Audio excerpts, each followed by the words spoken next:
जय जगन्नाथ।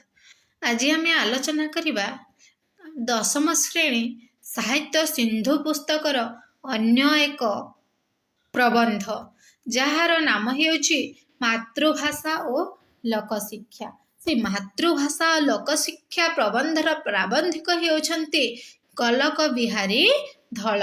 से 1921 मसीह 1974 मसीहा पर्यंत आम ओडिया साहित्य जगत को तथा आम साहित्य जगत को समृद्धशाली करने सहित एवं निजको गोटे सुपरिचित भाव विवेचना करिपारिछन्ति गलक बिहारी धल। आम मातृभाषा लोकशिक्षा विषय को बुझिबा आगरु अनुध्यान करने आगरु आम प्रथम देखा गलक बिहारी धल विषय रे आम लेखक विषय आम प्रथम जानिबा। देख लेखक परिचय। देख ओडिया गद्य भाषा को निजस्व कला शैली रे रुचिकरी कराई पारिथिबा प्राबंधिक गलक बिहारी धल केउठारे जन्म ग्रहण करथिले? ढेंकानाळर अनति दूर अवस्थित गंजेईहिड़ ग्राम रे जन्म ग्रहण करथिले। मने रखिथिबो से केउठारे जन्म गलक बिहारी धल केउठारे जन्म ग्रहण करथिले? ढेंकानाळ र अनति दूर रे अवस्थित गंजेईहिड़ ग्राम रे जन्म ग्रहण करथिले। बुझेला? से थिले संस्कृत भाषा साहित्य रे स्नातकोत्तर। बुझेला? से संस्कृत भाषा साहित्य अध्ययन करथिले, स्नातकोत्तर डिग्री हासिल करथिले ओ भाषा विज्ञान रे विशेष शिक्षा लाभ करथिले। से ओडिशा सरकारक उच्च शिक्षा विभाग रे संस्कृत और ओडिया विभाग रो अध्यापक लेक्चर हेले। परे से प्रोफेसर मध्य हेले। केउठारे से दायित्व वहन करथिले? रेभेन्सा महाविद्यालय रे से दायित्व संपादन करथिले।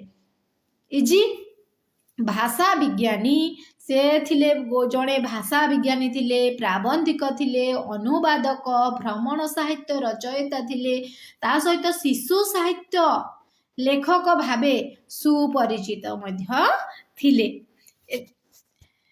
तांको रचित भाषा विज्ञान संबंधी पुस्तक गुड़िक हेउछि, जो भाषा विज्ञान संबंधी पुस्तक गुड़िक कौन कौन? मनीषर भाषा, कौन? मनीषर भाषा, ध्वनि विज्ञान, इंग्राजी उच्चारण शिक्षा और भाषा शास्त्र परिचय। कौन? इंग्राजी उच्चारण शिक्षा और भाषा शास्त्र परिचय। भाषा विज्ञान संबंधी पुस्तक गुड़िकर नाम लेखिले कौन लिखिब? मनीषर भाषा, ध्वनि विज्ञान, इंग्राजी उच्चारण शिक्षा, भाषा शास्त्र परिचय। बुझीला? भ्रमण साहित्य मध्य उल्लेख योग्य कृति गुड़िक हेउछि लंडन चिठी, जो भ्रमण साहित्य थिला कहिथिले ना, से भाषा विज्ञानी मध्य थिले। भाषा विज्ञानी विधर मनीष भाषा, ध्वनि विज्ञान, इंग्राजी उच्चारण शिक्षा, भाषा शास्त्र परिचय हेउछि तांकर भाषा विज्ञानी पुस्तक। तापरे आसिला कौन? भ्रमण साहित्य रचयिता। ताको जो भ्रमण साहित्य रचयिता मध्य ताको बही गुड़िक हेउछि लंडन चिठी, अमेरिका अनुभूति, गंगारू गोदावरी। से भ्रमण करी करी एगुड़ाक बही लिखिदिले। बुझेला? तांको द्वारा ओडिया भाषा को अनुनीत पुस्तक गुड़िक हेउछि गोदान, आउ कौन? गबन, बंदी नेहरू, विस्तृतिर विचित्र इत्यादि। विभिन्न समय से लिखिथिबा प्रबंध गुड़िक मनीषर भाषा ओडिया केबे विचार आलोचना पुस्तक रे संकलित। बुझेला? ए मातृभाषा और लोकशिक्षा प्रबंधटी ओडिया केबे बहिरु संगृहित। बुझेला ना नहीं? से ओडिया केबे पुस्तक रु कौन कहते आनी आमर ये मातृभाषा लोकशिक्षा प्रबंधटी। यही प्रबंध रे कौन अच्छी? प्रबंध रे मातृभाषार उपादेयता और लोकशिक्षा पाए ताहा किपरि उपयोगी से संपर्क रे विशद आलोचना करा जाइछि। केमिति देखल? मातृभाषार उपादेयता आमको मातृभाषा किभଳି भाबरे तार उपकार रे आसी थाए। आम मानक पई मातृभाषा उपकार रे काहे के आसी थाए से विषय रे कुहा जाइछि। देख मातृभाषा लोकशिक्षा प्रबंधटी प्राबंधिकଙ୍କ द्वारा रचित ओडिया केबे बहिरु संगृहित होइछि काहेकि ना एई ओडिया केबे पुस्तक रे बा एई मातृभाषा लोकशिक्षा पुस्तक रे एथिरे प्राबंधिकଙ୍କ अनुसारे मातृभाषार उपादेयता संपर्क रे गुरुत्व दैछन्ति बुझीला मातृभाषा को से अन्न वस्त्र परि निहाती दरकारी बोली प्रमाण दैछन्ति बुझी होची ना नहीं से आम जमी अन्न वस्त्र परि निहाती आवश्यक आम पाए ठीक सेमिति मातृभाषा को मध्य से भली भाबरे से प्रमाण दैछन्ति जातिर जनक महात्मा गांधी विदेशी वर्जन सहित स्वदेशी ग्रहण पाई विशेष करी मातृभाषा को ग्रहण करबा पाई प्रेरणा देथिले ना नहीं लोकशिक्षा पाई मातृभाषा ही उपयोगी कहीं मातृभाषा उपयोगी होता है आम जाचु ना ना कारण जदि आम मातृभाषा माध्यम आम अन्य मानक आमर भावर प्रकाश करवा ताहले आम अति सहजरे ताकू आम कही आम भावना को से बुझी पारिबो एवं कार्यकारी मध्य होई पारिबो लोकशिक्षा पाई मातृभाषा माध्यम लोक माने सहजरे सबु विषय रे शिक्षा ग्रहण करि पारिबे है ना नहीं जदि मातृभाषा हेब ताहले सब लोक माने कौन करें शिक्षा ग्रहण करें ना नहीं ठीक सेमिति आजिर एही योजनामय देश रे जदि मातृभाषा आधार रे योजना लोकंक निकट रे पहुँचाई दिया जाता ताहले योजना सफल हुअंता ना नहीं ये जो योजनामय देश विभिन्न प्रकार योजना उपाय करुछि है ना नहीं जदि से उपाय गुड़िक जदि कौन करता विभिन्न देश में निज निज मातृभाषा माध्यम लिखिकी जदि ताको पाखरे पहुँचाई दियंता ताको पाखकु से पुस्तक गुड़ाक से योजना गुड़ाक ताको पाखरे किए जड़े जदि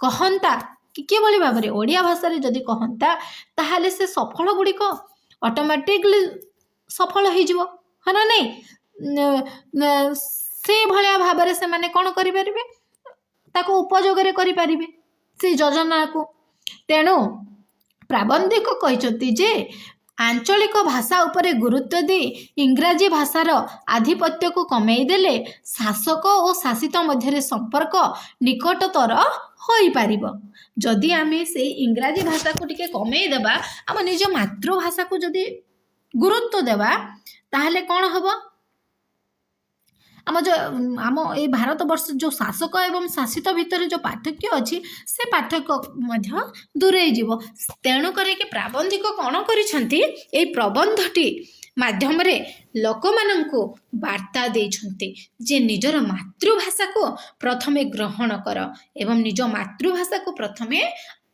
आपणार कर किंतु एबे कौन है ओडिया पाठ तो कौन अच्छी एमती कहती है ना नहीं एवं ओडिया जदि देखा कौन स्कूल कॉलेज रे मध्य ओडिया टीचर ओडिया लेक्चर कौन अच्छी जे से अधिका सैलरी दिज्व किंतु बुझी पारती निज मातृभाषा को केबे मध्य हम ओडिशा रे सम्मान दियंती नाही कौन पाई जणा नाही किंतु मोर चेष्टा मोर आशा समस्ते निज मातृभाषा को सम्मान दियो एबे आमे विषय को जिबा आम देश रे भाषा समस्या कमिला मात्रे लोके बुझंती हिंदी इंग्राजी विवाद कथा है ना नहीं आम देश रे भाषा समस्या कमिला मात्रे लोके माने कौन बुझी थांती हिंदी आउ इंग्राजी रो विवाद कथा आंचलिक भाषा कथाटी बेसी मन को आसे न थाए जो आम अंचल भाषा कथा को आसे बेसी जदि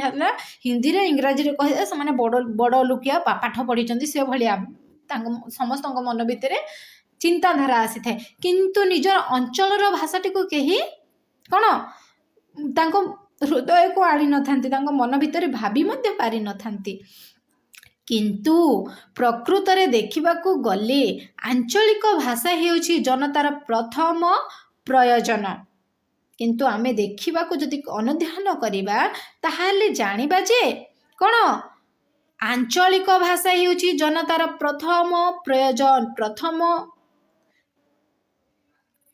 तार कौन प्रथम आवश्यक हेउछि आंचलिक भाषा जदि आंचलिक भाषा से जो न जानिबो ताहले कौन किछि बुझी पारिबो ना किछि कहि पारिबो ଅନ୍ନ ବସ୍ତ୍ର ପରି ତାର ଦରକାର ନିଜର ଭାଷା। ଏବେ କହିଥିଲି ଯେମିତି ପ୍ରାବନ୍ଧିକ କହୁଛନ୍ତି ଆମକୁ ଯେମିତି ପ୍ରାବନ୍ଧିକଙ୍କ ମତରେ ମଣିଷକୁ ଯେମିତି ଅନ୍ନ ବସ୍ତ୍ର ଆବଶ୍ୟକ ଠିକ୍ ସେମିତି ଏହି ନିଜର ଭାଷାକୁ ନିଜର ଆଞ୍ଚଳିକ ଭାଷାକୁ ମଧ୍ୟ ସେଇ ଅନ୍ନ ବସ୍ତ୍ର ପରି ଦରକାର ତାର ହଁ ନା ନାଇଁ। ସେଥିପାଇଁ ଅର୍ଥନୀତି କ୍ଷେତ୍ରରେ ଗାନ୍ଧୀଜୀ ବିଦେଶୀ ବର୍ଜନ କରି ସ୍ୱଦେଶୀ ବ୍ୟବହାର କରିବା ପାଇଁ ଯେମିତି ଡାକ ଦେଲେ, ଭାଷା କ୍ଷେତ୍ରରେ ସେମିତି ଇଂରାଜୀ ଛାଡ଼ି ମାତୃଭାଷାକୁ ସମୃଦ୍ଧ କରିବା ପାଇଁ ଘୋଷଣା କଲେ। କ'ଣ କଲେ? ଯେତେବେଳେ ଗାନ୍ଧୀଜୀ ତାଙ୍କ ମନ ଭିତରେ ଆମ ଦେଶକୁ ସ୍ୱାଧୀନ ଆଣିବା ପାଇଁ ହେଲେ ପ୍ରଥମେ କ'ଣ କରିବାକୁ ପଡ଼ିବ? ଆମେ ବିଦେଶୀ ବସ୍ତ୍ରକୁ ବର୍ଜନ କରିବାକୁ ପଡ଼ିବ। ଏଇଟା ଗାନ୍ଧୀଜୀଙ୍କ ଚିନ୍ତାଧାରା ଥିଲା ଏବଂ ସେ ଡାକରା ଦେଲେ ଯେ ସବୁ ବିଦେଶୀ ବସ୍ତ୍ର ବିଦେଶୀ ଜିନିଷ ବର୍ଜନ କରିଦିଅ। ବୁଝିହେଲା ନା ନାହିଁ? ସ୍ୱଦେଶୀ ବ୍ୟବହାର କରିବା ପାଇଁ ଯେମିତି ଡାକରା ଦେଇଥିଲେ, ଯେମିତି କହିଥିଲେ ଯେ ସ୍ୱଦେଶୀ ବସ୍ତ୍ର ହିଁ ସ୍ୱଦେଶୀ ଜିନିଷ ହିଁ ବ୍ୟବହାର କର ଏବଂ ବିଦେଶୀ ଜିନିଷ ଗୁଡ଼ିକ କ'ଣ କରିଦିଅ? ବର୍ଜନ କରିଦିଅ। ଠିକ୍ ସେମିତି ସେ ଗାନ୍ଧୀଜୀ କହିଥିଲେ ଭାଷା କ୍ଷେତ୍ରରେ ସେମିତି ଇଂରାଜୀ ଛାଡ଼ି ମାତୃଭାଷାକୁ ସମୃଦ୍ଧ କରିବା ପାଇଁ ଘୋଷଣା କଲେ। ବୁଝିହେଲା ନା ନାହିଁ? ଇଂରାଜୀ ଛାଡ଼ିଦିଅ ଏବଂ ନିଜର ମାତୃଭାଷାକୁ ସମୃଦ୍ଧ କର ବୋଲି ମହାତ୍ମା ଗାନ୍ଧୀ ମଧ୍ୟ କହିଥିଲେ। ତାଙ୍କର ଡାକ ହେଲା କେନ୍ଦ୍ର ଭାଷା ହେବ ହିନ୍ଦୀ। ତାଙ୍କର ଡାକ ହେଲା ଯେ କେନ୍ଦ୍ର ଭାଷା ହେବ ଆମର କେଉଁ ଭାଷା? କେନ୍ଦ୍ର ଭାଷା ହେବ ଆମର ହିନ୍ଦୀ ଭାଷା ଓ ଭିନ୍ନ ଭିନ୍ନ ରାଜ୍ୟ ଗୁଡ଼ିକରେ ରାଜ୍ୟ ଭାଷା ହେବ ଓ ଆଞ୍ଚଳିକ ଭାଷା ଅର୍ଥାତ୍ ରାଜ୍ୟ ଲୋକମାନଙ୍କର ମାତୃଭାଷା। ଆମ କେନ୍ଦ୍ରରେ ମାତ୍ର ହିନ୍ଦୀ ଭାଷା ପ୍ରଚଳିତ ହେବ ଏବଂ ଭିନ୍ନ ଭିନ୍ନ ରାଜ୍ୟ ଅଛି, ଭିନ୍ନ ଭିନ୍ନ ରାଜ୍ୟ ମଧ୍ୟରେ ଭିନ୍ନ ଭିନ୍ନ ଭାଷା ମଧ୍ୟ ଅଛି। ସେହି ରାଜ୍ୟ ଭାଷା ହେବ ଆଞ୍ଚଳିକ ଭାଷା। କେଉଁ ଭାଷା ହେବ ଆଞ୍ଚଳିକ? ଯେଉଁ ରାଜ୍ୟ ଯେମିତି ଆମ ଓଡ଼ିଶାରେ ଓଡ଼ିଆ ଭାଷା, ଠିକ୍ ସେମିତି ଅନ୍ୟ ରାଜ୍ୟରେ ଅନ୍ୟ ଭାଷା ଉର୍ଦ୍ଦୁ ତେଲୁଗୁ ସେଭଳିଆ ଭାବରେ ଅଛି, ମରାଠୀ, ଯାହାକି ନିଜ ଭାଷା ସ୍ୱତନ୍ତ୍ର ମଧ୍ୟ ହେବ। ତାକୁ କୁହାଯିବ ଆଞ୍ଚଳିକ ଭାଷା ଅର୍ଥାତ୍ ରାଜ୍ୟ ଲୋକମାନଙ୍କର ମାତୃଭାଷା। ସେହି ରାଜ୍ୟର ଲୋକମାନଙ୍କର ମାତୃଭାଷା ହେବ। ବୁଝିହେଲା? କିଏ ଡାକରା ଦେଇଥିଲେ? ନା ମହାତ୍ମା ଗାନ୍ଧୀ କହିଥିଲେ। ଗାନ୍ଧୀଜୀ ମାତୃଭାଷାକୁ ମାତୃସ୍ତନ୍ୟ ପରି ମୂଲ୍ୟବାନ ମନେ କରୁଥିଲେ। ଆମେ ଜାଣିଛୁ ମହାତ୍ମା ଗାନ୍ଧୀ ମାତୃଭାଷାକୁ ମାତୃସ୍ତନ୍ୟ ପରି ମୂଲ୍ୟବାନ ମନେ କରୁଥିଲେ। ଏଠାରେ ମାତୃସ୍ତନ୍ୟ କହିଲେ କ'ଣ କିରେ? ମାତୃସ୍ତନ୍ୟ କହିଲେ କ'ଣ? ମାତୃସ୍ତନ୍ୟ କହିଲେ ମାର କ୍ଷୀର ପରି ସେ ମୂଲ୍ୟବାନ କରୁଥିଲେ। ତାହେଲେ ସେ ମାତୃଭାଷାଟା କ'ଣ? ଏ ମାତୃଭାଷା ହେଉଛି ଯାହାକି ଆମେ ମା ପାଖରୁ ଓ ନିଜ ଜନ୍ମ ମାଟିରେ ଶିଖିଥିବା ଭାଷା। ବୁଝିଲା ନା ନାହିଁ? ଆମ ମା ପାଖରୁ ଆମେ ଶିଖିଥାଉ ଏବଂ ଆମ ନିଜର ଜନ୍ମ ମାଟି, ଆମେ ଯେଉଁଠାରେ ଜନ୍ମ ନେଇଥାଉ ସେ ମାଟିରୁ ଯେଉଁ ଭାଷା ଆମେ ଶିଖିଥାଉ ତାକୁ ମାତୃଭାଷା ବୋଲି କୁହାଯାଇଥାଏ। ବୁଝିହେଲା ନାହିଁ? ମାତୃସ୍ତନ୍ୟ କହିଲେ ମା କ୍ଷୀର ପରି ମୂଲ୍ୟବାନ। ଯେମିତି ଗୋଟିଏ ଶିଶୁକୁ ତାର ମାର କ୍ଷୀର ଯେମିତି ପ୍ରୟୋଜନ ହୋଇଥାଏ, ଠିକ୍ ସେମିତି ମାତୃଭାଷାକୁ ମଧ୍ୟ ସମସ୍ତ ଲୋକମାନଙ୍କ ପାଇଁ ମୂଲ୍ୟବାନ ହେଇଥାଏ। ବୁଝିହେଲା? ତାଙ୍କ ଦୃଷ୍ଟିରେ ଯେଉଁ ଲୋକର ମାତୃଭାଷା ପ୍ରତି ମମତା ନାହିଁ, ତାଙ୍କ ଦୃଷ୍ଟିରେ କ'ଣ? ଯେଉଁ ଲୋକର ମାତୃଭାଷା ପ୍ରତି ମମତା ନାହିଁ ତାକୁ କେବେ ଦେଶଭକ୍ତ କୁହାଯାଇପାରିବ ନାହିଁ। ହଁ ନା ନାହିଁ? ଯଦି ଯେଉଁ ଲୋକଙ୍କ ଭିତରେ ମାତୃଭାଷା ପ୍ରତି ମମତା ନାହିଁ ତାହେଲେ ଆମେ ତାକୁ କେବେ ମଧ୍ୟ ମାତୃଭାଷା ବା ତାକୁ ଆମେ କେବେ ଦେଶଭକ୍ତ ବୋଲି ଗ୍ରହଣ କରିପାରିବା ନାହିଁ। ତା ଯଦି ସେ ନିଜର ଭାଷାକୁ ଯିଏ ଗ୍ରହଣ କରିପାରୁନାହିଁ ତାହେଲେ ସେ କ'ଣ ଦେଶଭକ୍ତ ହୋଇପାରିବ? ହଁ ନା ନାହିଁ? ତାହା ଦେଶଭକ୍ତ ହୋଇପାରିବ ନାହିଁ। ଓଡ଼ିଆ କବି ଠିକ୍ କହିଥିଲେ। ବୁଝିହେଲା? ଓଡ଼ିଆ କବି ମାତୃଭୂମି ମାତୃଭାଷାରେ ମମତା ଯା ହୃଦେ ଜନମି ନାହିଁ, ତାକୁ ଯଦି ଜ୍ଞାନୀ ଗଣରେ ଗଣିବା ଅଜ୍ଞାନ ରହିବେ ଭାଇ କାହିଁ। ଗୋପବନ୍ଧୁ କ'ଣ କହିଥିଲେ? ମାତୃଭୂମି ମାତୃଭାଷାରେ ମମତା ଯା ହୃଦେ ଜନମି ନାହିଁ, ତାକୁ ଯେବେ ଜ୍ଞାନୀ ଗଣରେ ଗଣିବା ଅଜ୍ଞାନ ରହିବେ କାହିଁ। ଗୋପବନ୍ଧୁ କହିଥିଲେ କ'ଣ କହିଥିଲେ? ଯେ ମାତୃଭୂମି ମାତୃଭାଷାରେ ମମତା जा हृदय जनमी नाही अर्थात कौन जी मातृभूमि को एवं मातृभाषा को बुझेगा ना नहीं जे निजर मातृभूमि को भल पाए नहीं निज मातृभाषा को भल पाए नहीं ताहले ताकू कहीं जे ज्ञानी भाव में आमे गणिबा जदि ज्ञानी भाव में आमे ताकू गणिबा ताहले अज्ञान रूपक लोक कोठी जे रहिबे किए कहिथिले स्वयं गोपबंधु दास कहिथिले मातृभूमि मातृभाषा रे ममता जा हृदय जनमी नाही ताकू जदि जे ताकू जेबे ज्ञानी गणरे गणिबा अज्ञान रहिबे काहीं बुझिला एठारे कौन प्राबंधिक गलक बिहारी धल ओडिया कविंकर कथा मध्य कहि जाइछंती गोपबंधुंकर कथा मध्य कहि जाइछंती किंतु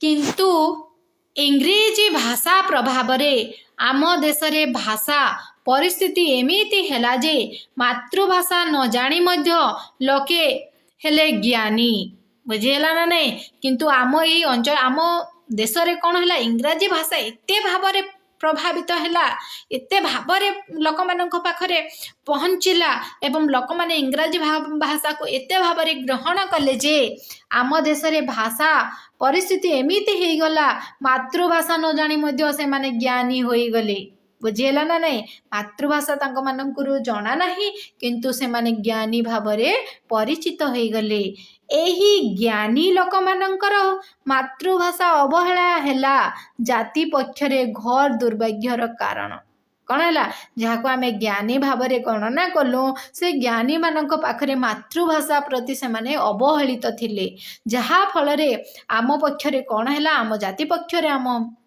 मातृभाषा जी जा जाति भी हो धर उर्दू तेलुगु भाषा ओडिया जहाँ भी था निज जाति को जेन माने नौथिले से जाति प्रति दुर्भाग्यर कारण हो गला निजर भाषा को सेठारे संकुचित करिबारे लागिले से ज्ञानी लोक माने जी निजर मातृभाषा को न बुझी न जानी निजको ज्ञानी बोली निजको प्रदर्शित करि पारुथला से समय रे कोन हैला दुर्भाग्यर कारण हो गला जाति पक्षरे बुझेला ना नहीं जेउ माने ज्ञानी पदस्थ जहाँक कथारे मूल्य थिला से माने मातृभाषा प्रति उदासीन हेबा फलरे मातृभाषार अग्रगति संभव हैला कौन हैला जेउ माने ज्ञानी पदस्थ जहाँक कथारे मूल्य थिला जे माने ज्ञानी थिले एवं तांको जहाँ पाखरे पदस्थ थिला जे माने उपाधि भूषित होउथिले तांको पाखरे कौन थिला पद मध्य थिला तांको हातरे नामी दामी पद से माने ग्रहण करथिले एवं जहाँ को कथारे मूल्य थिला जेन माने किछि कथा कहिदेले पावर ता माने बुझिला ना तांको पाखरे पावर थिला से माने मातृभाषा प्रति उदासीन हेबा फलरे मातृभाषार अग्रगति असंभव हो गला से माने मातृभाषा कहले जदि कहिबे ताहले कोन होबे से माने हुए तो नीच हो जाए तांको मन मानक भितर से ज्ञानी लोक मानक भितर कौन आसीथिला से भावना सृष्टि होइथिला से मातृभाषा को उदासीन कले जहाँ फल रे आमर मातृभाषा आग को बढ़िबारे असंभव हेबारे लागिला बुझिला ना नहीं गांधीजी ठीक बुझी पारिले से कथाटी को किए बुझी पारिथिले आमर गांधीजी जेहेतु से जातिर पिता से जातिर पिता महात्मा गांधी ठीक बुझी पारिथिले जे इंग्राजी शिक्षा शासनर माध्यम होई रहिथिबा जाके जदि इंग्राजी शिक्षा शासनर माध्यम होई जेते पर्यंत रहिथिबो आंचलिक भाषा गुड़िक प्रति कहारी दृष्टि फेरिबो नाही बुझिला ना नहीं जेते पर्यंत आमर इंग्राजी शिक्षा शासन बढ़ी चली सेते पर्यंत आंचलिक भाषा प्रति कहार दृष्टि फेरिबो नाही कहार मध्य आंचलिक भाषा प्रति आग्रह जानिबा पाई आग्रह सृष्टि हेबो नाही गांधीजी मतरे बुझेला बड़ बर गछ तले छोट बरकली गछ धोई उधेई पारिबो नाही एठारे आम गांधीजी कहउचंती जे कौन कहउचंती ହଁ କ'ଣ କହିଲେ ଏଠାରେ ଗୋଟେ ବଡ଼ ବରଗଛ ତଳେ ଛୋଟ ବରକୋଳି ଗଛ ଉଧେଇ ପାରିବ କି ନାହିଁ।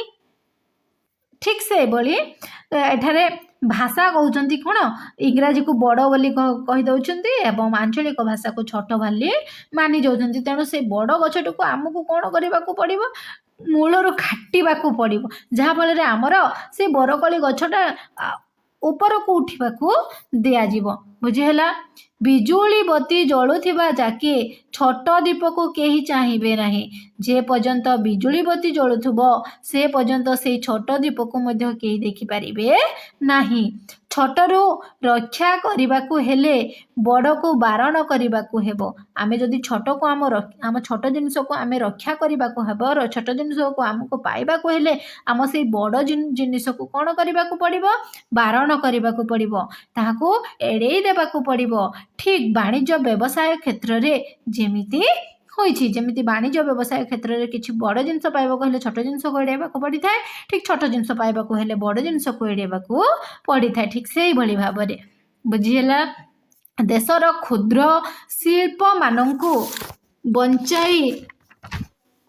ଶିଳ୍ପମାନଙ୍କୁ ବଞ୍ଚାଇ ଶିଖିବାକୁ ହେଲେ ବିଦେଶୀ ଆମଦାନୀକୁ ବାରଣ କରିବାକୁ ହେବ।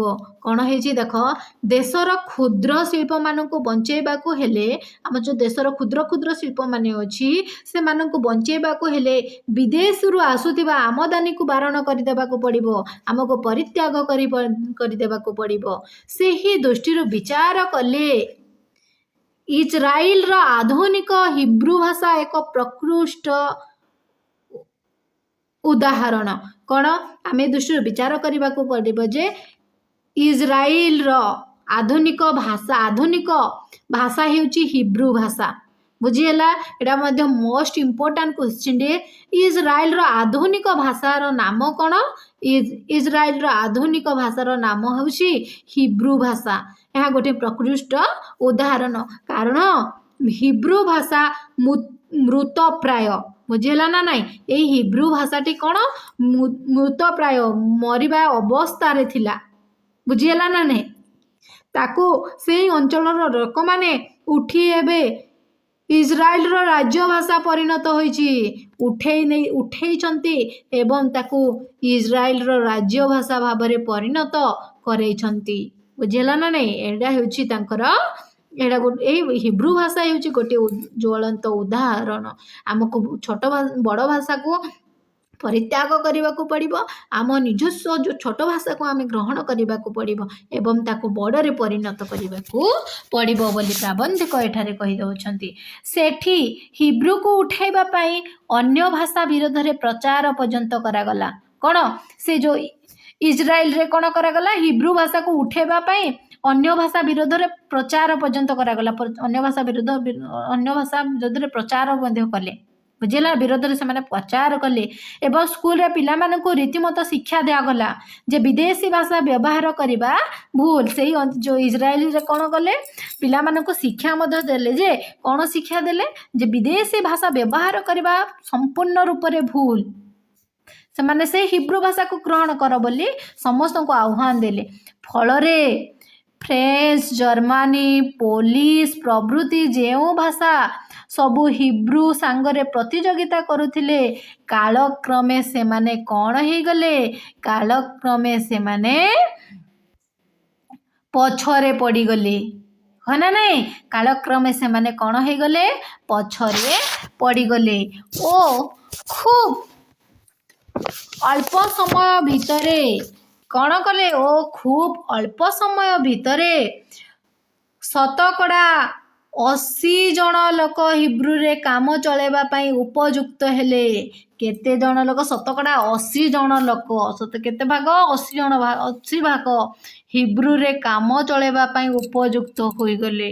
ବୁଝିହେଲା ନା ନାଇଁ। ବହୁତ କମ୍ ସମୟରେ ଭିତରେ ସେମାନେ ନିଜ ଭାଷାକୁ ପ୍ରଚାର କଲେ ଏବଂ ସ୍କୁଲ କଲେଜକୁ ଯାଇ ଅନ୍ୟ ଭାଷା ବିରୋଧରେ ସ୍ୱର ଉତ୍ତୋଳନ କଲେ, ବିରୋଧରେ ପ୍ରଚାର କଲେ। ଖୁବ୍ ଅଳ୍ପ ସମୟ ଭିତରେ ଶତକଡ଼ା 80 ଜଣ ଲୋକ ହିବ୍ରୁରେ କାମ ଚଳାଇବା ପାଇଁ ଉପଯୁକ୍ତ ହେଇଗଲେ। ବୁଝିହେଲା ନା ନାଇଁ। ଭାଷାକୁ ନିର୍ଦ୍ଦେଶ ଦେବା ପାଇଁ ପୃଥିବୀର ଖୁବ୍ ସଭ୍ୟ ଦେଶମାନଙ୍କରେ ମଧ୍ୟ ଏକାଡେମୀ ଅଛି। ବୁଝିହେଲା ନା ନାଇଁ। ଭାଷାକୁ ନିର୍ଦ୍ଦେଶ ଦେବା ପାଇଁ ପୃଥିବୀର ଖୁବ୍ ସଭ୍ୟ ଦେଶମାନଙ୍କରେ ମଧ୍ୟ ଏକାଡେମୀ ପୁରସ୍କାର, ଯେମିତି ଆମ ଓଡ଼ିଆ ଭାଷାରେ ଅଛି ଏକାଡେମୀ ପୁରସ୍କାର, ସବୁ ଭାଷାରେ ଏକାଡେମୀ ପୁରସ୍କାର ମଧ୍ୟ ରହିଛି। ଇସ୍ରାଏଲରେ ହିବ୍ରୁ ପାଇଁ ଗୋଟିଏ ଭାଷା କାଉନସିଲ ଅଛି। ବୁଝିହେଲା ନା ନାଇଁ। ଇସ୍ରାଏଲରେ ଗୋଟିଏ ଭାଷା କାଉନସିଲ ମଧ୍ୟ ରଖିଦେଲେ। ସେ ମୃତ ଅବସ୍ଥାରେ ଥିଲା, ତାଙ୍କୁ ଏଭଳି ଭାବରେ ଲାଗିଲେ ଲୋକମାନେ, ସେଇ ଅଞ୍ଚଳର ଲୋକମାନେ, ଯିଏକି ଆଜି ରାଜ୍ୟ ଭାଷା ହିସାବରେ ପରିଗଣିତ ହୋଇପାରିଛି। ଦ୍ୱିତୀୟ କଥା, ଗଣତନ୍ତ୍ର ମୂଳମନ୍ତ୍ର ହେଲା ଶିକ୍ଷା। ଆମେ ଜାଣିଛୁ ଗଣତନ୍ତ୍ରର ମୂଳମନ୍ତ୍ର କ'ଣ? ଗଣତନ୍ତ୍ରର ମୂଳମନ୍ତ୍ର ହେଉଛି ଶିକ୍ଷା। ବୁଝିହେଲା ନା ନାଇଁ। ଗଣତନ୍ତ୍ରର ମୂଳମନ୍ତ୍ର କ'ଣ? ଶିକ୍ଷା। ଆମେ ଜାଣିଛୁ ଗଣତନ୍ତ୍ରର ମୂଳମନ୍ତ୍ର ହେଉଛି ଶିକ୍ଷା।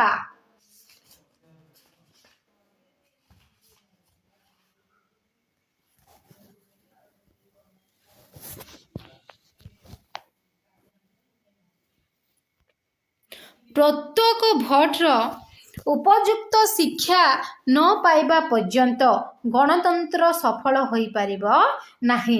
ଯଦି ପ୍ରତ୍ୟେକ ଗୋଟେ ଭୋଟର ମାନେ ଯେତେବେଳେ ଭୋଟ ଦେବା ପାଇଁ ଯିବେ, ଯଦି ସେମାନେ ଉପଯୁକ୍ତ ଶିକ୍ଷା ନ ପାଇପାରିବେ, ତାହେଲେ ସେ ଗଣତନ୍ତ୍ର ସଫଳ ହୋଇପାରିବ କି?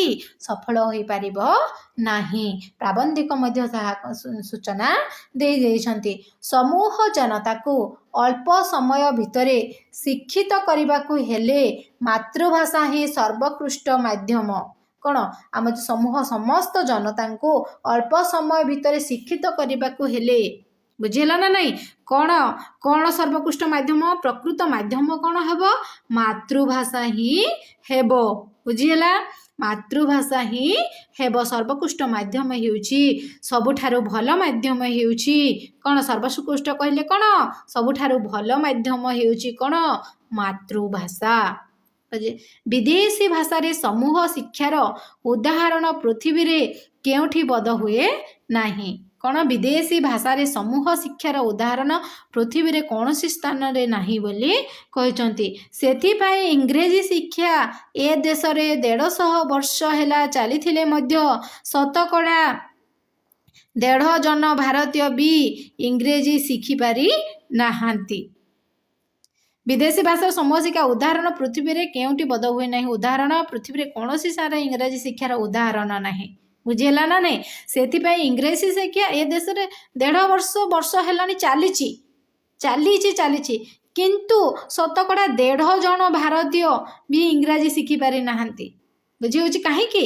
କାରଣ କୌଣସି ଜାଗାରେ ସେ ଉଦାହରଣ ନାହିଁ, ସେ ଇଂରାଜୀ ଭାଷାର ଉଦାହରଣ ନାହିଁ ବୋଲି ପ୍ରାବନ୍ଧିକ କହୁଛନ୍ତି। ଇଂରେଜୀ ବିରୋଧରେ ଆମମାନଙ୍କର ଏହି ହେଲା ପ୍ରଧାନ ଅଭିଯୋଗ। ତା ଛଡ଼ା ମାତୃଭାଷାରେ ଯେତେ ଶୀଘ୍ର ଯେତେ କାମ କରିହେବ, ବିଦେଶୀ ଭାଷାରେ ସେତେ ଶୀଘ୍ର କରିହେବ ନାହିଁ। ଯାହା ବି ଅଭିଯୋଗ ଥାଉ, ଯାହା ବି ଥାଉ, କିନ୍ତୁ ଯଦି ଆମେ ଜାଣିବାକୁ ପାଇବା, ତାହେଲେ ଆମେ ଯେତେ ଶୀଘ୍ର ଆମ ନିଜ ମାତୃଭାଷାରେ ଆମେ ଯେତେ ଶୀଘ୍ର କାମଟା କରିପାରିବା, ସେତେ ଶୀଘ୍ର ସେ ବିଦେଶୀ ଭାଷାରେ କରିପାରିବା ନାହିଁ। ଆପଣ ପରୀକ୍ଷା କରି ଦେଖନ୍ତୁ।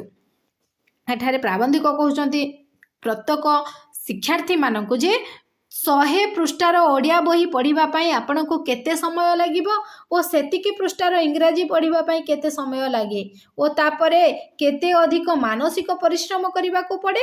ମାତୃଭାଷାରେ ମନୁଷ୍ୟର ଯେଉଁ ସ୍ଫୂର୍ତ୍ତି ହୁଏ ନାହିଁ, କୌଣସି ଦ୍ୱିତୀୟ ଭାଷାରେ ତାହା ହୁଏ ନାହିଁ। ସ୍ଫୂର୍ତ୍ତି କହିଲେ ଚଞ୍ଚଳତା ବା ଉତ୍ସାହ। ବୁଝିଲା? ସମୂହ କହିଲେ ସମଷ୍ଟି। ଦେଖ, ଆମେ ଯଦି ଅନୁଧ୍ୟାନ କରିବା, ଗୋଟେ ବହି ପଢ଼ିବା ପାଇଁ ହେଲେ ଆମକୁ 100 ପୃଷ୍ଠା ପର୍ଯ୍ୟନ୍ତ ଇଂରାଜୀ ବହି ନେଇଥାଉ, ଆମ ଆଞ୍ଚଳିକ ଭାଷା ଓଡ଼ିଆ ପୁସ୍ତକ ନେଇଥାଉ। ବୁଝିଲା ନା? ସମସ୍ତ ଆଞ୍ଚଳିକ ଭାଷା ନିଜ ନିଜ ଅଞ୍ଚଳର ଭାଷା କୁହାଯାଇଛି, ତ ନିଜ ଅଞ୍ଚଳ ଭାଷା ସେମ୍ ବହି ନେଇଥାଉ। ଯଦି 100 ପୃଷ୍ଠା ପଢ଼ିବାକୁ ହେଲେ କେଉଁଠୁ ଅଧିକ ସମୟ ଲାଗିଥିବ?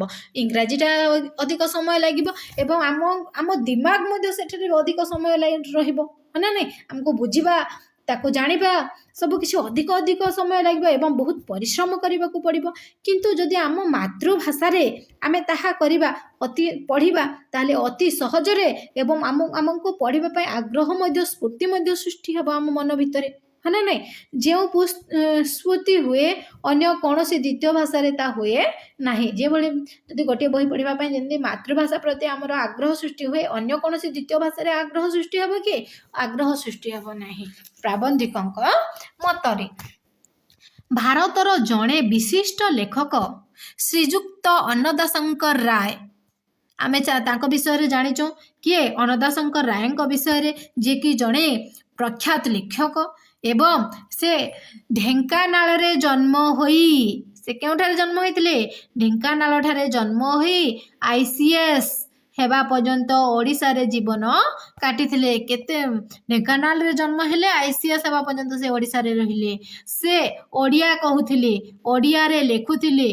खाली लेखु नथिले खूब ख्याति मध्य अर्जन करथिले बुझिला ना नहीं से खाली लेखु नथिले से ओडिया रे रहिले ढेंकानाल अंचल रे रहिले आईएएस हेबा पर्यंत पूरा रहिचंती ओडिशा रे जीवन काटिथिले से ओडिया कहूथिले ओडिया लिखुथिले खाली लेखु नथिले ख्याति अर्जन मध्य करथिले किंतु वर्तमान से ओडिया रे लेखंती नाही लेखंती बंगला रे बुझीगला ना नहीं से अन्नदाशंकर राय कहीं बंगला रे लेखुचंती आगरू कहीं से ओडिया रे ओडिशा रे रहउथिले आईएएस हेबा पर्यंत किंतु एबे से कोन करचंती एबे से बंगला भाषा रे लिखिचंती कहीं ना से 1963 जून रे कटक रे गोटे सभा रे स्वीकार करी जाइछंती जेतबे 1963 मसिया रे कटक रे गोटे सभा हेतिला से सभा रे स्वीकार करी जाइछंती कहीं से ओडिया छाड़ी बंगला रे लिखिथिली कारण तांकर मातृभाषा थिला बंगला तेणु करिके से ओडिया भाषा को छाड़ीदेले गले बंगला भाषा रे लिखिबा आरंभ कले कारण से अन्नदाशंकर राय मध्य निजर मातृभाषा को अधिक प्राधान्य देइथिले तांकर मातृभाषा बंगला होइथिबारु सेही भाषा रे तांकर जेउ स्वाभाविक स्फूर्ति हेबो ओडिया भाषा रे ताहा होई पारिबो बोली से कल्पना करि पारिले नाही बुझिला ना जेमिति से मातृभाषा बंगला हेइथिबारु से जेमिति कि से बंगला भाषा रे लिखिबा पय जेमिति आग्रह सृष्टि हेबो ओडिया भाषा से ओडिया भाषा द्वितीय भाषा रे होई पारिबो नाही बोली से कल्पना करि पारिथिले विचार करि पारिथिले से अनुमान करि पारिथिले फल रे से मातृभाषा को फेरी गले जहाँ फल से ओडिया भाषा छाड़ी निजर मातृभाषा को फेरी जाइछंती निजको प्रकाश करिबा पय मातृभाषा सबुठारु सहज स्वाभाविक माध्यम एथिरे कहिबार किछि नाही आमे जानिछु निजको आम निजर भावना को प्रकाश करिबा पय निजर शिक्षा को मध्य अति सहज रे ग्रहण करिबा पय मातृभाषा सबुठारु सहज एवं स्वाभाविक माध्यम मध्य अटे विदेशी भाषा रे शिक्षा देबारे गोटे प्रधान असुविधा हेउछि शिक्षाटा सहजरे लोकंक भितरे प्रसारित होई पारे नाही जो असुविधा विदेशी भाषा जो शिक्षाटा दिया जाउछि तार असुविधाटी कौन कारण से शिक्षाटी सहजरे लोकंक भितर प्रसारित लोक मैंने अति सहज ताहा बुझी पारती नहीं से विदेशी भाषा से इंग्राजी भाषाटी को नहीं विदेशी शिक्षा समस्ते पाई पारती नहीं से विदेशी शिक्षाटी को मध्य समस्ते पाई पारि नाहंती जेउ केते जण पांती से माने स्कूल कॉलेज रु फेरी घरे पहुँचिले साधारणतः विदेशी भाषा को आउ अन्य व्यवहार करती नहीं बुझेला ना जितेबाला से माने स्कूल कॉलेज रे जहाँ पाठ पढ़ी था किंतु जितेबाला पाठ पढ़ा समय जहाँ जमी अन्य भाषा ग्रहण करते किंतु घर को फेरला बेले आउ से भाषा को थरे हेले मध्य कही न थांती व्यवहार करी न थांती धरंतु इंग्रेजी कथा उदाहरण स्वरूप इंग्राजी कथा आम देश रे खूब कम परिवार अछंती जेठी समस्ते इंग्राजी जानती हाँ सत कथा बहुत कम परिमाण रे लोक अछंती जेठारे कि समस्ते इंग्राजी जानते किंतु इंग्राजी सबु स्थान रे पढुचंती जानुनाहांती कहीं ना तांकर आंचलिक भाषा तांकर मातृभाषा इंग्राजी नथिबारु बारंबार से माने व्यवहार करू नथिबारु से माने जानि पारंती नाही नहीं समस्ते इंग्रेजी जानिथिले मध्य मातृभाषा परी कही केही ताको व्यवहार करते नाही जदि केही जानिछंती जे माने पाठ पढ़िछंती इंग्राजी भाषा जानिछंती किंतु मातृभाषा परी से माने कोन करंती नाही व्यवहार करि पारंती नाही व्यवहार करि न थांती कौनसी विदेशी भाषा को मातृभाषा परी व्यवहार करिबा स्वाभाविक नुहे किंबा सहज भी नुहे ବୁଝିହେଲା ନା ନାଇଁ? ଯଦି ଆମେ ବିଦେଶୀ ଭାଷାକୁ ମାତୃଭାଷା ପରି ବ୍ୟବହାର କରିବା ଏଇଟା ସ୍ୱାଭାବିକ କି ନୁହେଁ, କିମ୍ବା ସ୍ୱାଭାବିକ ନୁହେଁ, କିମ୍ବା କ'ଣ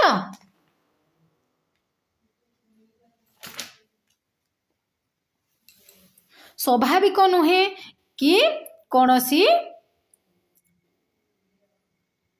ସହଜ ବି ହୋଇ ନଥାଏ। ବୁଝିହେଲା? ନେକ୍ସଟ ଆସିଲା, ତା ଛଡ଼ା ପରିବାରର ଲୋକେ ଇଂରାଜୀ ନ ଜାଣିଥିବାରୁ ପାଠୁଆ ପୁଅ ଝିଅଙ୍କ ଇଂରେଜୀ ବହିରୁ କୌଣସି ଜ୍ଞାନ ଆହରଣ କରିପାରନ୍ତି ନାହିଁ। କ'ଣ ପରିବାର ଲୋକ ଇଂରାଜୀ ନ ଜାଣିଥିବାରୁ ପାଠୁଆ ପୁଅ ଝିଅଙ୍କ ଇଂରାଜୀ ବହିରୁ ସେମାନେ ପଢ଼ିକି କିଛି ଜ୍ଞାନ ଆହରଣ କରିପାରିବେ କି? ଜ୍ଞାନ ଆହରଣ କରିପାରିବେ ନାହିଁ। ତେଣୁ ଜ୍ଞାନଟା ସହଜରେ ପ୍ରସାରିତ ନ ହୋଇ ସଙ୍କୁଚିତ ହୋଇ ରହେ। ସହଜରେ ପ୍ରସାରିତ ନ ହୋଇ ଆଗକୁ ନ ବଢ଼ି କ'ଣ ହେଇଯାଏ? ସଙ୍କୁଚିତ ହୋଇକି ରହିଯାଇଥାଏ। ବୁଝିହେଲା? ତେଣୁ ଜ୍ଞାନଟା ସହଜରେ ପ୍ରସାରିତ ନ ହୋଇ ସଙ୍କୁଚିତ ହୋଇ ରହିଯାଇଥାଏ। ଧରନ୍ତୁ ପରେ ବୁଲେଟ୍ ଉପରେ ଖଣ୍ଡିଏ ବହି ରଖାଯାଇଛି ହେଲା, ଘରେ ଟେବୁଲ ଉପରେ ଖଣ୍ଡିଏ ବହି ରଖାଯାଇଛି। ଉଦାହରଣ ସ୍ୱରୂପ ଯଦି ଆମ ଟେବୁଲ ଅଛି, ସେ ଟେବୁଲ ଉପରେ ଖଣ୍ଡିଏ ବହି ରଖାଯାଇଛି। ବହିଟା ଯଦି ମାତୃଭାଷାରେ ଲେଖା ହୋଇଥାଏ, ଯଦି ମାତୃଭାଷାରେ ଲେଖା ହୋଇଛି, ତାହେଲେ କ'ଣ କରିବେ? ଘରର ଯେକୌଣସି ଲୋକ ସେଥିପ୍ରତି ଆଗ୍ରହ ପାଇଁ ପ୍ରକାଶ କରିବେ ଏବଂ ନିଶ୍ଚୟ କ'ଣ କରିପାରିବେ? ନିଶ୍ଚୟ କିଛି ନହେଲେ ବି ବହିର ନାଁ ପଢ଼ିପାରିବେ, ହଁ ନା ନାଇଁ? ନିଶ୍ଚୟ କିଛି ଯଦି ସେମାନେ ନ ପଢ଼ନ୍ତୁ ମଧ୍ୟ କ'ଣ କରିପାରିବେ? ବହିର ନାଁ ଖଣ୍ଡକ ତ ପଢ଼ିପାରିବେ। ବୁଝିହେଲା ନା ନାଇଁ? ଧରନ୍ତୁ ଧାନ ଚାଷ ବିଷୟରେ ଖଣ୍ଡିଏ ପୁସ୍ତକ ଓଡ଼ିଆ ଭାଷାରେ ଲେଖା ହୋଇଛି। ଯଦି ଧାନ ଚାଷ ବିଷୟରେ, ଆଜିକାଲି ଆମ ଯେହେତୁ ଓଡ଼ିଶା ଗୋଟିଏ କୃଷି ପ୍ରଧାନ ଦେଶ, ତାହେଲେ ଧାନ ଚାଷ ବିଷୟରେ ଯଦି ଗୋଟିଏ ପୁସ୍ତକରେ କ'ଣ ଓଡ଼ିଆ ଭାଷାରେ ଲେଖା ହେଇଛି, ଏଭଳି ଭାବରେ ତାକୁ ମାଟିକୁ ଉର୍ବର କରିବ, ଯାହା ବି ହଉ ଇଟିସି ସବୁକିଛି ଓଡ଼ିଆରେ ଲେଖା ଅଛି। ତାକୁ କ'ଣ କରିବେ? ତାକୁ ଦେଖିଲେ ଯେକୌଣସି କୃଷକର କୌତୂହଳ ହବ ନା ନାଇଁ? ତା ମନରେ କୌତୂହଳ ହବ, ସନ୍ଦେହ ସୃଷ୍ଟି ହବ, କ'ଣ ଅଛି ସେ ବହିରେ, ଆମେ କ'ଣ ପଢ଼ିପାରିଲେ ମୋ ନୂତନ ଧାରାରେ ମୋ କୃଷିକୁ ଉନ୍ନତତର କରିପାରିବି କି, ମୋ ଶସ୍ୟକୁ ଅଧିକ ମାତ୍ରାରେ ବଢ଼େଇ ପାରିବି କି? ତା ମନ ମଧ୍ୟରେ ମଧ୍ୟ ସନ୍ଦେହ ସୃଷ୍ଟି ହେବ। ଏବଂ ପ୍ରତିଦିନ ଯିଏ ଚାଷ କରୁଛନ୍ତି, ବର୍ଷ ବର୍ଷ ଧରି ନାନା ଅଭିଜ୍ଞତା ଭିତରେ ଯିଏ ସମୟ କାଟୁଛନ୍ତି, ସିଏ ନିଶ୍ଚୟ ଜାଣିବାକୁ ଚାହିଁବେ ପୃଥିବୀର ଅନ୍ୟ ଅଭିଜ୍ଞ କୃଷକମାନେ କୃଷି ବିଷୟରେ କ'ଣ କହିଛନ୍ତି, ହଁ ନା ନାଇଁ? ଅନ୍ୟ ଯେଉଁମାନେ ବର୍ଷ ବର୍ଷ ଧରି କୃଷି କାର୍ଯ୍ୟ କରୁଛନ୍ତି, ଅଭିଜ୍ଞ କୃଷକମାନେ କ'ଣ ପରାମର୍ଶ ଦେଉଛନ୍ତି, ସେ ବିଷୟରେ ଜାଣିବା ପାଇଁ ସେମାନଙ୍କ ଭିତରେ ସ୍ପୃହା ଜାଗ୍ରତ ହେବ ନା ନାଇଁ? ଆଗ୍ରହ ସୃଷ୍ଟି ହେବ ନା ନାଇଁ? ଆଗ୍ରହ ସୃଷ୍ଟି ହେବ। ଖୁବ୍ ଗଭୀର ତଥ୍ୟ ଗୁଡ଼ାକ ଅବା ବୁଝି ନ ପାରିବେ, ସାଧାରଣ କଥା ଗୁଡ଼ା ତ ନିଶ୍ଚୟ ଜାଣିପାରିବେ। ଖୁବ୍ ଗଭୀର କଥା ଗୁଡ଼ିକ ହୁଏତ ବୁଝି ନାଇପାର, ଯେନ୍ଟାକି ଡିଫିକଲ୍ଟ ୱାର୍ଡ଼ ଗୁଡ଼ିକ ଆମ ଓଡ଼ିଆରେ ମଧ୍ୟ ନିଜ ମାତୃଭାଷାରେ ମଧ୍ୟ ଲେଖା ହେଇଥିଲେ ମଧ୍ୟ ଯେନ୍ଟାକି ଡିଫିକଲ୍ଟ ୱାର୍ଡ଼ ଥିବ, ଯାହା ସେମାନେ ବୁଝି ନ ପାରିଲେ ମଧ୍ୟ କ'ଣ କରିପାରିବେ? ସାଧାରଣ କଥା ଗୁଡ଼ିକ ତ ନିଶ୍ଚୟ ଜାଣିପାରିବେ ନା ନାହିଁ? କିଛି କିଛି କଥା ସେଥିରେ ଥିବ, ସାଧାରଣ କଥା ଗୁଡ଼ିକ ଯେନ୍ଟାକି ସେମାନେ ଜାଣିପାରିବେ। କିନ୍ତୁ ପାଠ ଗୁଡ଼ା ଇଂରାଜୀରେ ଲେଖା ହୋଇଥିବାରୁ ବହିକୁ ଛୁଇଁବା ତାଙ୍କ ପକ୍ଷରେ ଅସମ୍ଭବ ହୋଇଛି। କାହିଁକି ନା ସେଇ ଅଶିକ୍ଷିତ ଲୋକମାନେ ଇଂରାଜୀ ବହି ପଢ଼ି ଜାଣି ନାହାନ୍ତି, ତ ସେମାନେ ତାକୁ ପଢ଼ିବା ତ ଦୂରର କଥା, ତାକୁ ଛୁଇଁବା ପାଇଁ ମଧ୍ୟ ସେମାନେ ଅସମ୍ଭବ ହୋଇ ପଡ଼ିଥାନ୍ତି। ବୁଝିହେଲା? ଏହି ଦୃଷ୍ଟିରୁ ବିଚାର କଲେ ବିଦେଶୀ ଭାଷା ମାଧ୍ୟମରେ ଦିଆଯାଉଥିବା ଶିକ୍ଷା ଲୋକଙ୍କ ଭିତରେ ସହଜରେ ବିସ୍ତୃତ ହୋଇପାରୁ ନାହିଁ। ତେଣୁ କରିକି ଏହି ଦୃଷ୍ଟିରୁ ଆମେ ବିଚାର କରିବା ଯେ ବିଦେଶୀ ଭାଷା ମାଧ୍ୟମରେ ଦିଆଯାଉଥିବା ଯେଉଁ ଶିକ୍ଷାଟା ଲୋକଙ୍କ ଭିତରେ ସହଜରେ ଆମେ ବିସ୍ତୃତ କରିପାରିବା ନାହିଁ। ତେଣୁ କରିକି ନିଜର ଆଞ୍ଚଳିକ ଭାଷାକୁ ପ୍ରଥମେ କ'ଣ କରିବା ଉଚିତ? ବିସ୍ତୃତ କରିବା ଉଚିତ। ବିଲାତ ପ୍ରଭୃତି ଦେଶରେ ଦେଖିବା କଥା ତାଙ୍କ ବହି, କ'ଣ ବିଲାତ ପ୍ରଭୃତି ଦେଶରେ ଦେଖିବା କଥା ତାଙ୍କ ବହି, ଆମ ଭାରତ ବର୍ଷରେ ନାହିଁ, ଆଞ୍ଚଳିକ ଭାଷା ମାଧ୍ୟମରେ ତାହା କଲେ ଆମେ ଅଧିକ ଉପଯୋଗୀ ହୋଇପାରିବା ବୋଲି ପ୍ରାବନ୍ଧିକ ଏଠାରେ କହୁଛନ୍ତି। ବିଲାତ ପ୍ରଭୃତି ଦେଶରେ ଦେଖିବା କଥା ତାଙ୍କ ବହି, ବିଲେଇ କୁକୁର ପାଳିବା ଠାରୁ ଆରମ୍ଭ କରି ଉଡ଼ାଜାହାଜ ଉଡ଼େଇବା ପର୍ଯ୍ୟନ୍ତ ସବୁ ପ୍ରକାର ଜ୍ଞାନକୁ ସରଳ ଭାଷାରେ ଲୋକେ ବୁଝିଲା ପରି ଲେଖି ଦିଆଯାଉଛି। ହଁ ନା ନାହିଁ? ବିଲାତରେ ତାଙ୍କ ବହି ଗୁଡ଼ିକ ବିଲେଇ କୁକୁର ପାଳିବା ଠାରୁ ଆରମ୍ଭ କରି ଉଡ଼ାଜାହାଜ ଉଡ଼ାଇବା ପର୍ଯ୍ୟନ୍ତ ସହଜ ଭାଷାରେ ସେମାନେ ଲେଖିଦେଇ ଯାଉଛନ୍ତି। ଯେକୌଣସି ଲୋକ ବହି ଖଣ୍ଡିଏ କିଣି ନେଇ ପଢ଼ୁଛି, ତାରି ଫଳରେ ଜ୍ଞାନ ସହଜରେ ବିସ୍ତୃତ ହୋଇପାରୁଛି। କିନ୍ତୁ ଆମ ଦେଶରେ କ'ଣ ହେଉଛି? ଜ୍ଞାନ ଭଣ୍ଡାରଟା ଇଂରାଜୀରେ ଥିବାରୁ କୋଟି କୋଟି ଜନତା ଆଖି ଥାଉ ଥାଉ ଅନ୍ଧ। ବୁଝିହେଲା ନା ନାହିଁ? ଆମ ଜ୍ଞାନ ଭରଟା ଇଂରାଜୀରେ ରହିଯାଇଛି। ଯେଉଁମାନେ ଅଧିକ ଇଂରାଜୀ ଜାଣୁଛନ୍ତି ସେମାନେ ଅଧିକ ଜ୍ଞାନୀ ହେଉଛନ୍ତି। ତ ସେଇ କୋଟି କୋଟି ଜନତା ଯେଉଁମାନେ ଇଂରାଜୀ ଜାଣିନାହାନ୍ତି ସେଇ ଜନତାଙ୍କ ଆଖି କ'ଣ ହେଇଯାଉଛି? ଆଖି ଥାଉ ଥାଉ ସେମାନେ ଅନ୍ଧ ହୋଇଯାଉଛନ୍ତି। ପଢ଼ି ପାରୁନାହାନ୍ତି, ବୁଝି ପାରୁନାହାନ୍ତି। ତ ସେମାନଙ୍କ ପାଖରେ ଆଖି ଥିଲେ ହେଲେ କ'ଣ ହେବ? ସେମାନେ ଅନ୍ଧ ହୋଇଯାଉଛନ୍ତି। ଯେ ଇଂରାଜୀ ପଢ଼ିପାରୁଛି ସେହି ପାରଙ୍ଗମତା ପାଇଁ ତା ମନରେ ଯେଉଁ ଅଭିମାନ ଓ ଯେ ନ ପଢ଼ିପାରୁଛି ସେହି ଅପାରଗତା ପାଇଁ ତାର ଯେଉଁ ନ୍ୟୁନମାନତାର ଯୋଗାଇ ଦେଇ ଦେଶ ଦୁଇ ଭାଗରେ ବିଭକ୍ତ ହୋଇଯାଇଛି। ହଁ, ସତ କଥା। ଯିଏ ପଢ଼ିପାରୁଛି ସେ ନିଜକୁ ପାରଙ୍ଗମତା ମନେ କରୁଛି। ହଁ ନା ନାହିଁ? ଯିଏ ପଢ଼ିପାରିଲା ସେ ନିଜକୁ କ'ଣ ବୋଲି ଭାବିଲା? ପାରଙ୍ଗମତା ବୋଲି ଭାବିଲା। ଯିଏ ପଢ଼ି ନ ପାରିଲା ତାହେଲେ କ'ଣ ହେଉଛି? ବିଚରା ଦୁଃଖୀ ହେଇଯାଉଛି। ବୁଝିହେଲା ନା ନାହିଁ? ନିଜକୁ ଛୋଟ ବୋଲି ଭାବୁଛି।